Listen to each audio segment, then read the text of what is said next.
Ambassador Jake Morrison walked into the huge council chamber for what he knew would be the last time.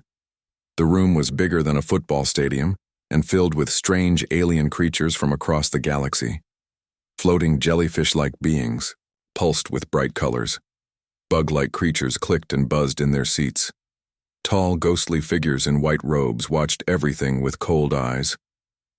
Jake felt small standing at the speaking platform, but he was not afraid.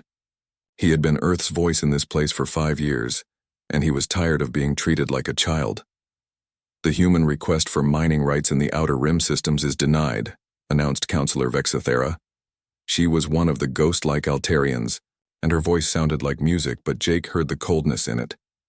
Humans are too dangerous. You will destroy the planets like you almost destroyed your own Earth. Jake's hands gripped the edge of his platform. This was the 15th time in 2 years that the Council had said no to humanity's requests. Every single time they gave the same reasons. Humans were too young, too violent, too stupid to be trusted with important decisions. "Counselor," Jake said, keeping his voice calm even though anger burned in his chest. "Humans have built successful colonies on 43 worlds. We have cleaned up polluted planets and made them green again. 6 alien species now use our environmental technology." The bug-like crack then started clicking and buzzing in what Jake knew was laughter. High Counselor Quindar, a massive jellyfish floating in a water tank, began to glow with patterns that the translation computers turned into words. "Little human," Quindar said, his voice booming through speakers around the chamber. "Your species has been in space for only 300 years. We have been traveling the stars for thousands of years. You are like babies trying to play with grown-up tools. Maybe in 1,000 years you will be ready to make important decisions." Jake looked around the chamber and saw the same thing he always saw. Some aliens looked bored. Others looked annoyed that humans were even allowed to speak. A few looked openly hateful. Even the Valians, who were supposed to be friendly to humans, stayed quiet and would not meet his eyes. Captain Lisa Chen sat with the other human representatives behind Jake. She caught his eye and shook her head slightly.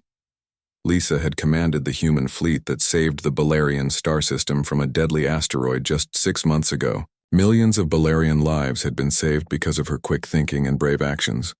But when the vote came today, even the Balerians had refused to support the human request. "I understand," Jake said quietly, but his voice carried clearly through the chamber. "You think we are not good enough to sit at your table?" Counselor Vexathera's glowing face showed confusion. "Ambassador Morrison, surely you do not mean to suggest—" "I mean exactly what I said," Jake interrupted, his voice getting stronger. "If humans are too young, too stupid, and too dangerous for the Galactic Council, then maybe we should stop pretending we belong here." Behind him, the other human representatives stirred.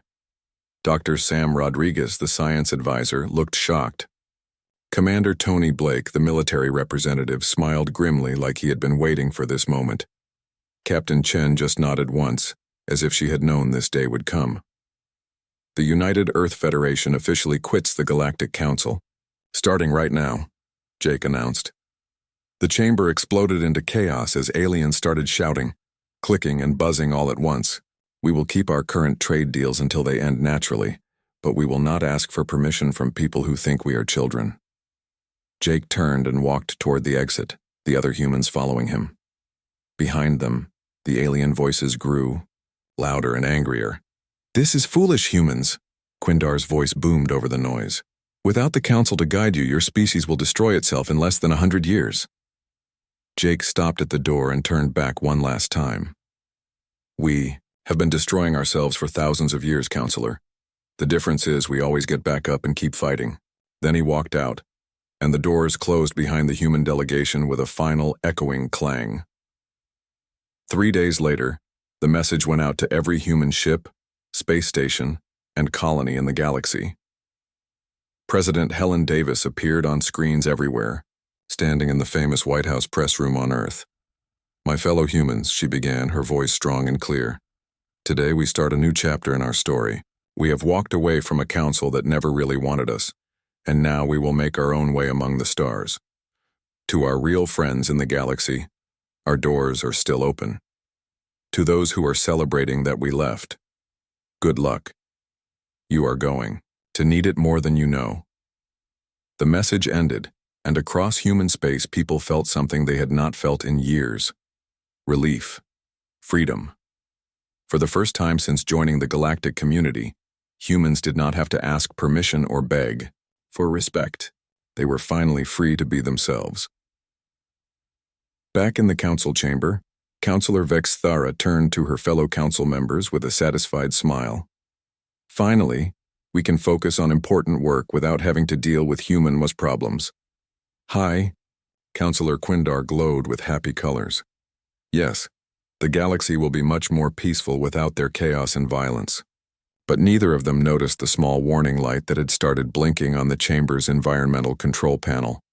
The air recycling system was having problems. It was a tiny malfunction in equipment that had been designed and maintained by human engineers for the past 70 years. Such a small thing. They did not even see it. The warning light kept blinking in the empty chamber, ignored and forgotten. Outside, human ships were already leaving council space, taking with them not just their military might and trade goods, but something far more important that the aliens had never bothered to notice. They were taking their knowledge, their skills, and their stubborn refusal to accept that anything was impossible. The council members sat in their chamber, congratulating themselves on getting rid of the troublesome humans, never realizing that they had just made the biggest mistake in galactic history. In the depths of space, Captain Chen's ship, the Endurance, fired up its engines and set course for human space. As the council station grew smaller behind them, she turned to her first officer. "How long do you think it will take them to realize what they have done?" she asked. The first officer, a young man named Pete Collins, smiled. "Knowing them? Probably. Not until their fancy space station starts falling apart around their ears." Chen nodded. "Then we better make sure we are ready when they come crawling back, asking for our help." The Endurance jumped to hyperspace, carrying its crew toward freedom, and a future where humans would never again have to beg for respect they had already earned with their blood, sweat, and tears. 6 months after the humans left, Councillor Vexthara stood in her private room on the council space station, staring at a screen that showed 23 different broken systems. The pretty lights that usually danced around her body had become dim and worried. "How is this happening?" she asked Chief Engineer Torvak. The stocky Velian looked tired and stressed. His usually happy face was now filled with worry. "These machines have worked perfectly for many years." Torvak's tentacles moved nervously as he touched the control panels. "The problem started small, Counselor. A recycling machine stopped working here. A power cable burned out there. But now more things are breaking every day. The problem is that most of these systems were built or fixed by human engineers. But surely our own people can fix simple machines," Vexthara said, though she did not sound sure anymore. "You would think so," Torvak said with a grim expression. "But human engineering is different from ours. They build everything too strong with too many backup systems. They plan for problems that should never happen. We thought they were just being wasteful and stupid, but now—" He pointed to the screen where another system was flashing red warnings. "The air recycling machines are breaking down because the humans knew that metal parts would crack in ways our best scientists said was impossible. They built special fixes for problems we did not even know could exist. Without their repair methods, everything is falling apart." All across the galaxy, the same conversations were happening on hundreds of worlds. On the Krakthan home planet, the orbital defense weapons that humans had improved were missing their targets. The Altarian meditation ships found their life support systems acting crazy. The robot-like Nexus Collective discovered that their computer networks were crashing because of errors in programs that humans had quietly fixed over the years. Admiral Zoreth of the Balarian Space Command stood in his flagship's control room, watching his screens flicker and show wrong information. His young assistant, Officer Kethal, looked up from her station with fear in her eyes. "Sir, our long-distance communication system is only working at half power. The engineering team says the signal boosters are breaking, and we have no spare parts. Call the companies that made them," Zoreth ordered, though he already suspected what the answer would be. Sir, the boosters were made by Nexus Industries, but they were designed using human quantum science. The Nexus Collective says they cannot make new ones without the original human blueprints. Zoreth's multiple eyes grew narrow with worry. What about the humans? They do not answer our calls, sir. The entire human embassy area on Baleria Prime was emptied 3 weeks ago. They left behind a polite letter thanking us for our friendship and wishing us good luck in the future. The Admiral's tentacles curled with growing fear. The Balerian system was an important center for galactic trade routes, and its defense system needed the quantum communication network to work. Without it, they were blind to any incoming attacks. Sir, Kethal's voice shook. There is something else. The asteroid mining stations in the Outer Rim have stopped responding to computer commands. Production has dropped by 40% at all locations.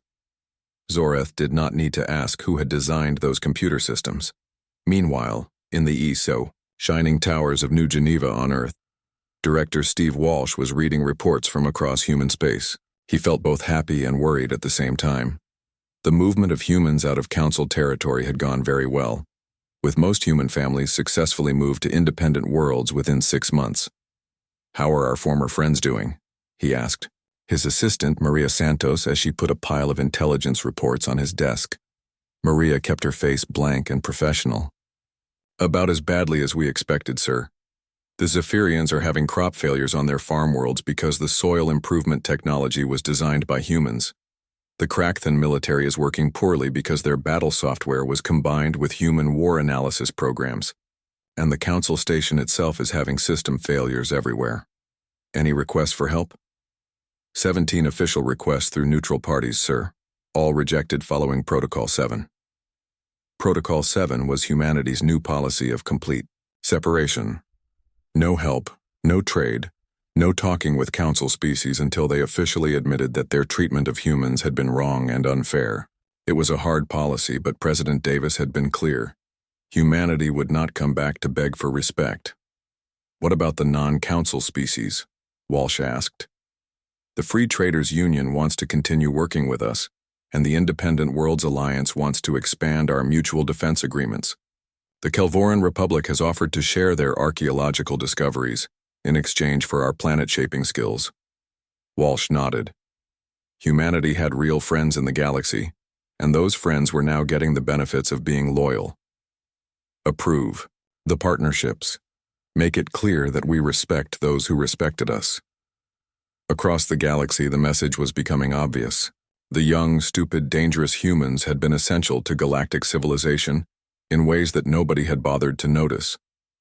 Their leaving was not just a political problem, it was a complete disaster. But in the shining halls of the Galactic, Council pride was still more important than reality.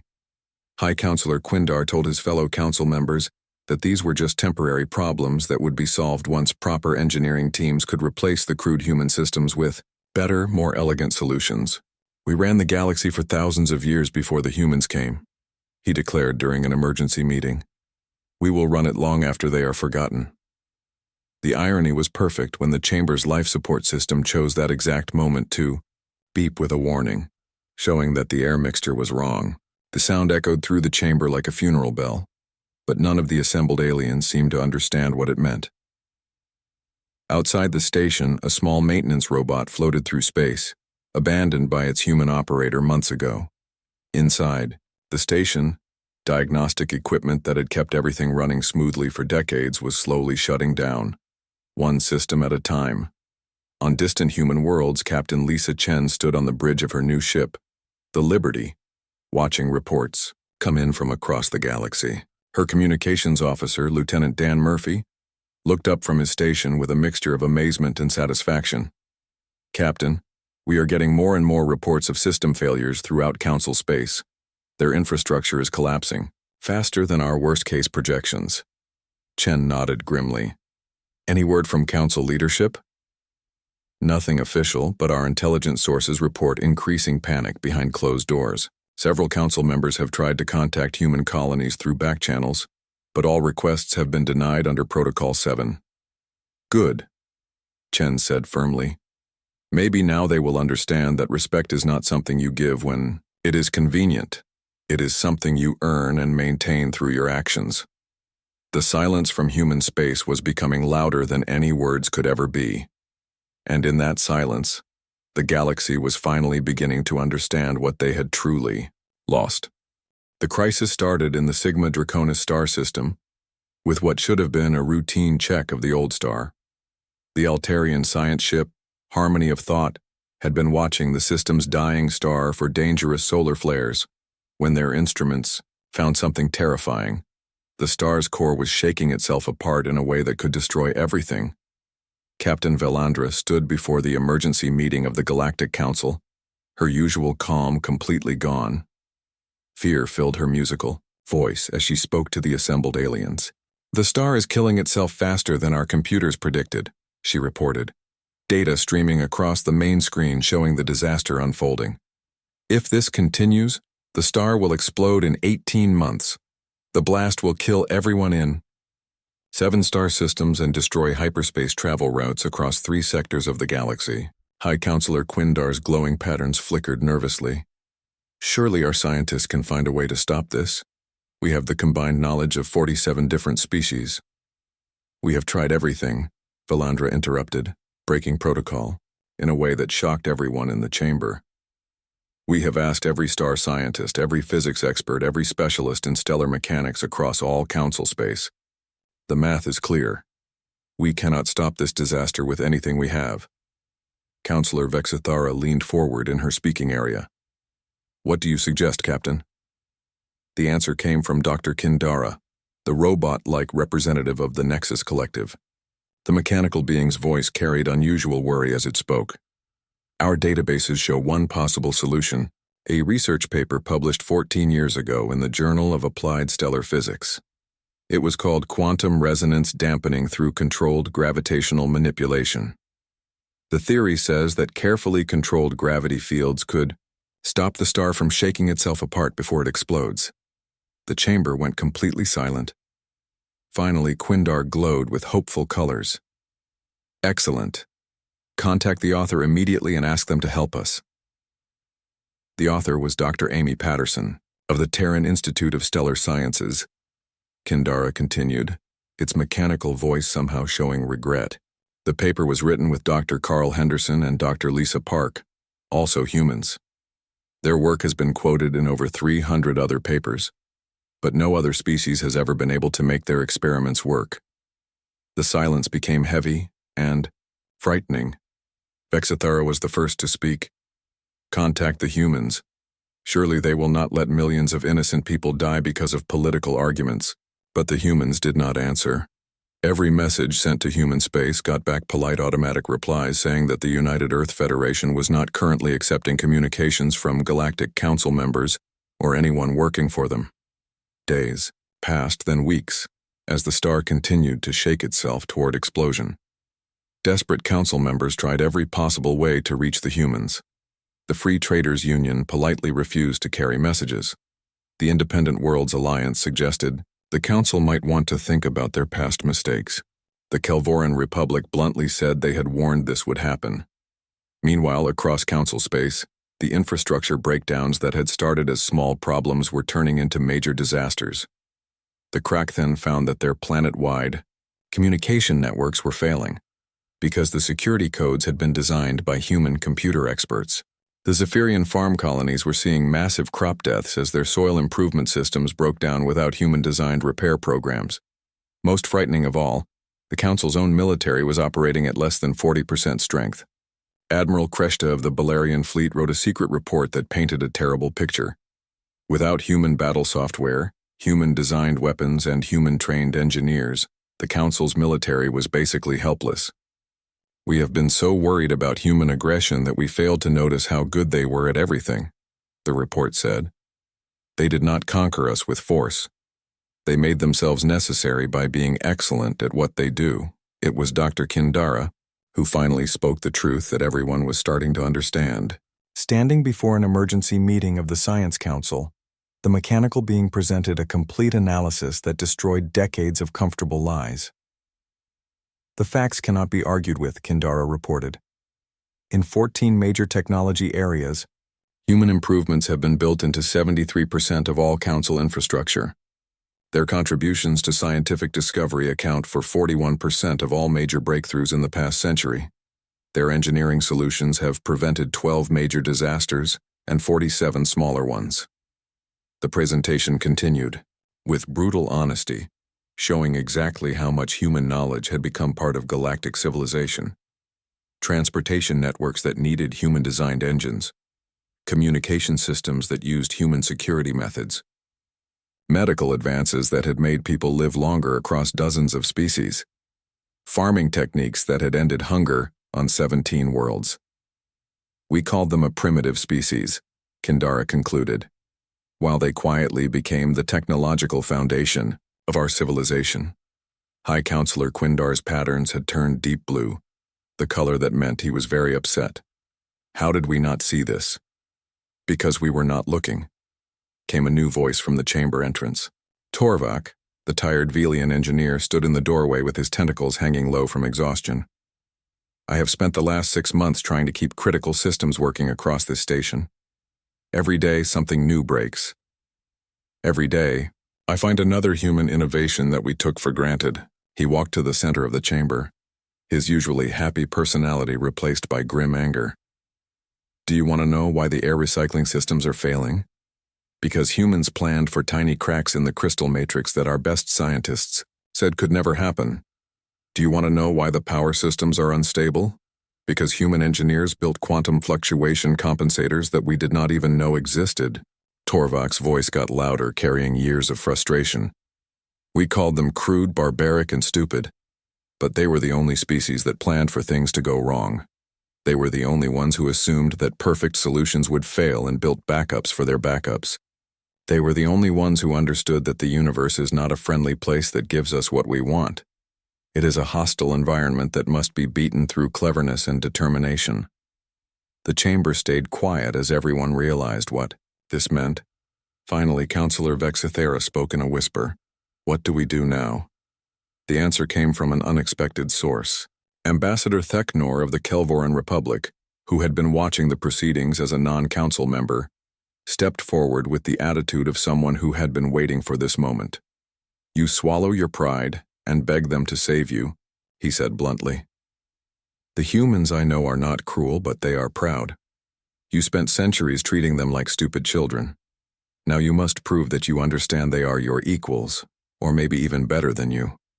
As if his words had summoned her, every screen in the chamber suddenly changed. The seal of the United Earth Federation appeared, followed by a familiar face. President Helen Davis, her expression serious but not unkind. Members of the Galactic Council, she began. I am sure you are wondering why we are breaking our communication. Silence. The answer is simple. We have been watching. We know about the Sigma Draconis crisis. We know about your infrastructure failures. We know about your military's problems. She paused, letting the words sink in before continuing. We also know that millions of innocent people will die if we do not help, so we are prepared to offer assistance, but not as servants begging for your approval. This time, we negotiate as equals. The transmission ended suddenly, leaving the council chamber in shocked silence. After a long moment, High Counselor Quindar glowed with colors of deep shame, a display that many of the assembled delegates had never seen from him before. It seems, he said quietly, we have some very important calls to make.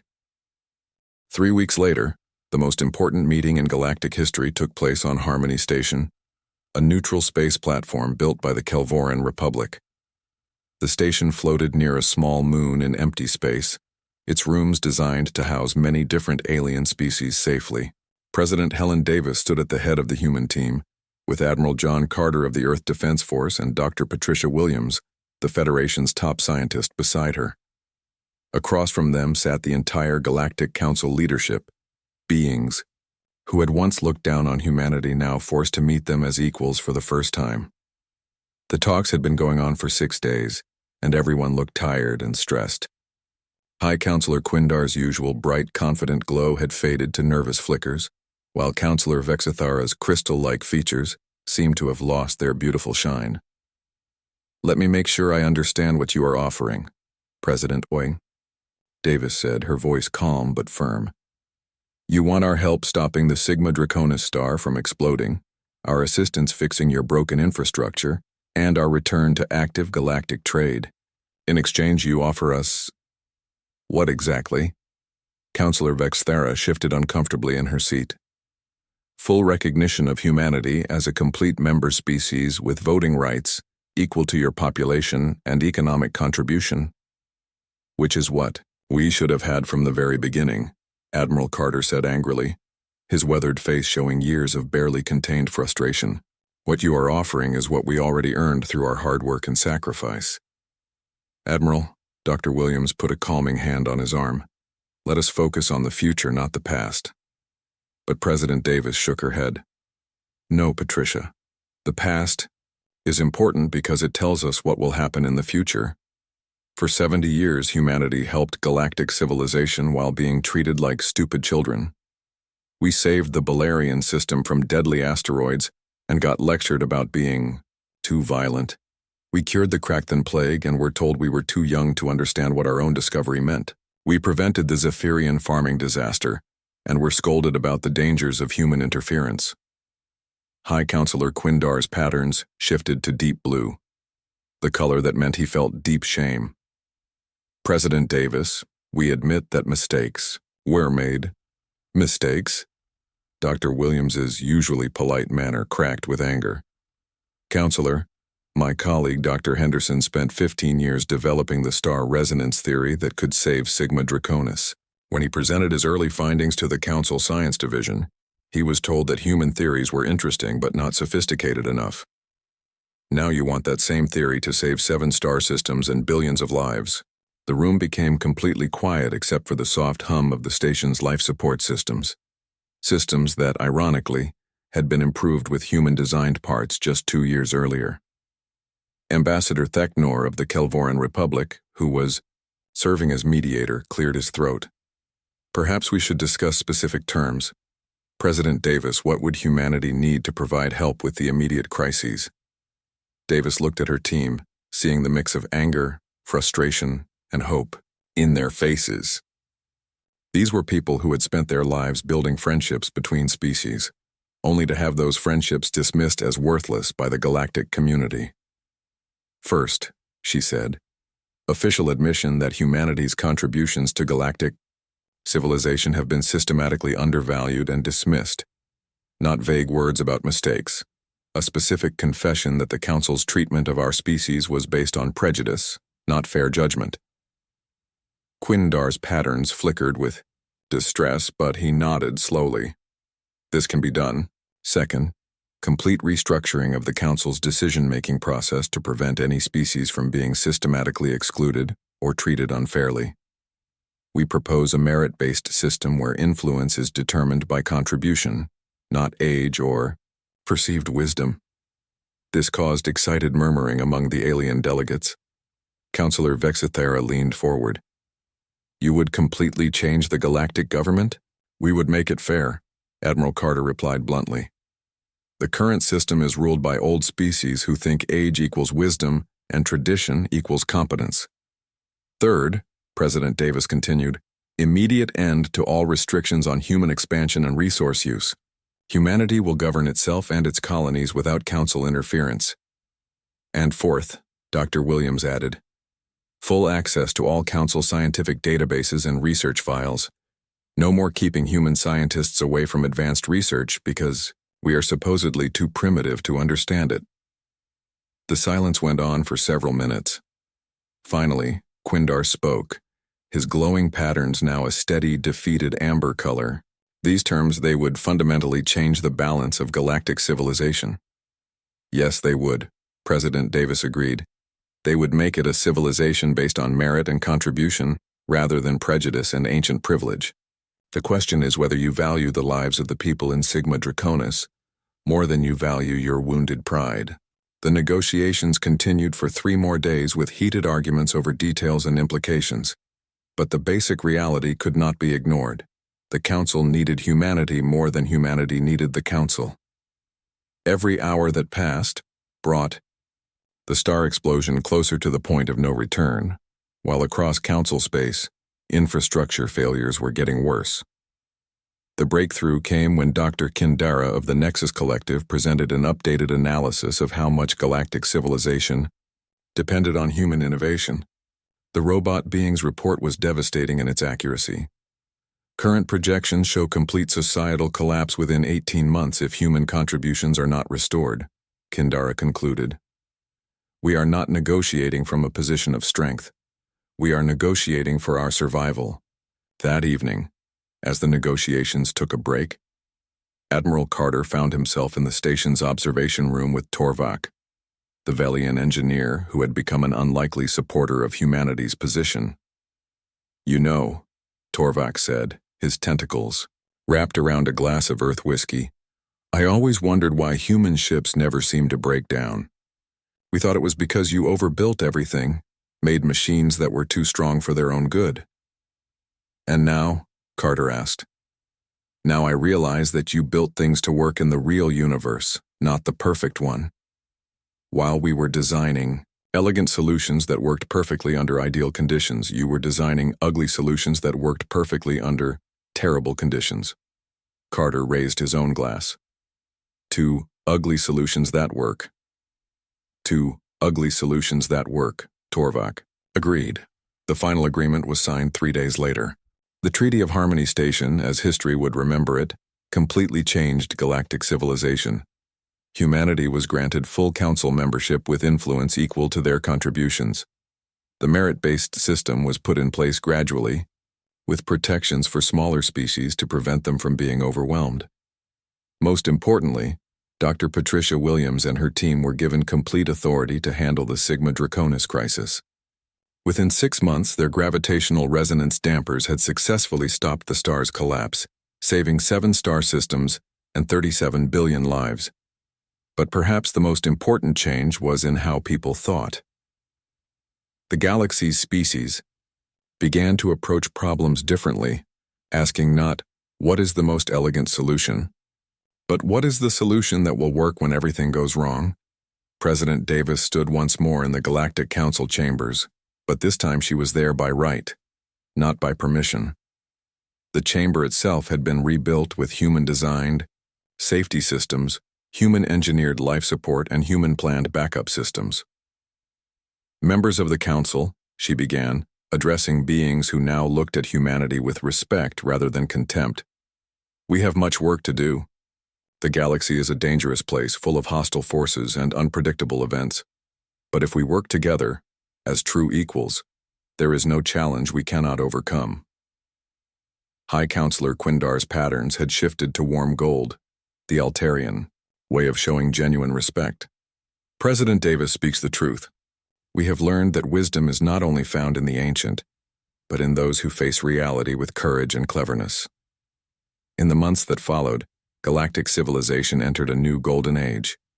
Human engineering methods were shared freely, dramatically improving infrastructure reliability across hundreds of worlds. Human scientific approaches, with their focus on practical application and systematic testing, revolutionized research across multiple fields.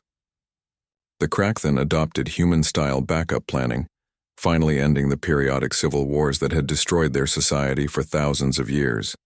The Zephyrians used human farming techniques, turning their peaceful worlds into food sources that could feed the galaxy. The Nexus Collective integrated human intuition programs, giving their logical minds the ability to make creative leaps of reasoning. But perhaps most importantly, the galaxy learned to value the ugly solution that worked over the pretty solution that failed.